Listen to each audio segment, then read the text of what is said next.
Good afternoon, everybody. Doug Jenkins live from the Findlay Hancock County Chamber of Commerce as we meet our new members. Jaimee Robinson from Charles Schwab joining us this afternoon. Jaimee, thanks for being here. Thank you for having me. I'm so glad to be a part of the chamber and this awesome community.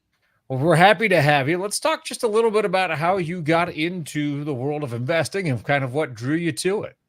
Absolutely. So it really started when I was younger in college. I had an accounting professor who kind of explained to the class that most businesses fail due to poor financials or poor accounting. And he said one of his favorite things to do was to go into different businesses and discover why the business is either failing or maybe not making the profits that they were wanting to make.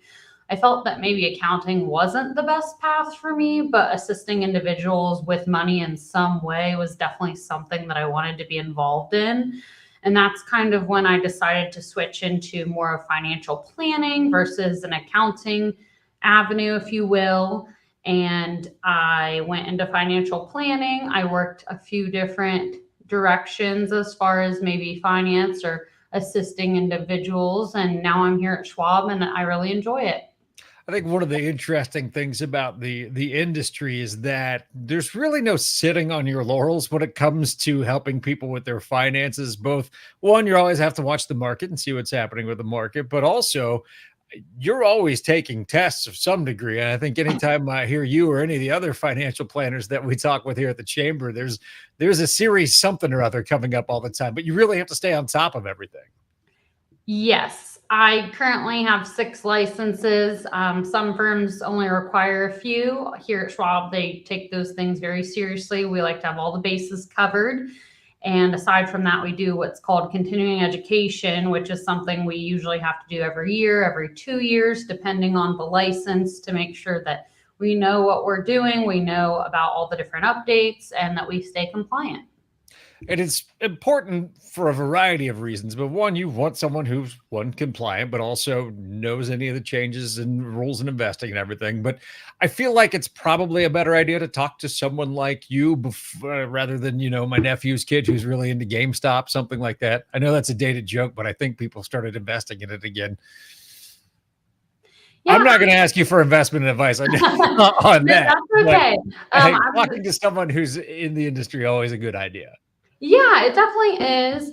Here at Schwab, what is really awesome is that we work with a lot of clients that maybe manage everything on their own. And, even everybody in the industry, the people that, are on Wall Street in their office being highly paid to beat the market, we don't have a crystal ball. And some people have made very, very intelligent investing decisions. And some people, you have good ones, you have bad ones, whether finance or the economy like the back of your hand, or if you're just getting started. So with the beauty of Schwab, everyone can kind of do their own investing on their own, but then they do still talk to the advisors here in the branch or people in our back office.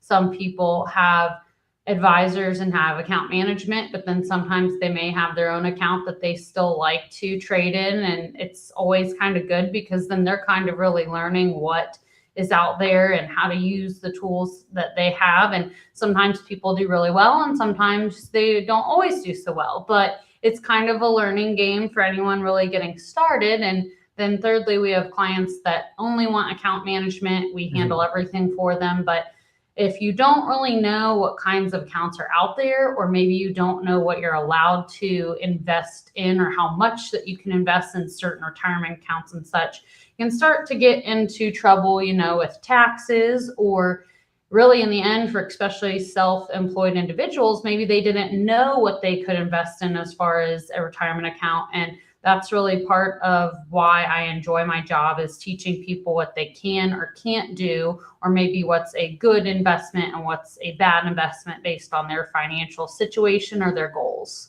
This is almost a teaching element to it. You're not just an advisor, but a teacher of what happens in the in your world there. Yeah, absolutely. It's actually one of my favorite parts about assisting our clients.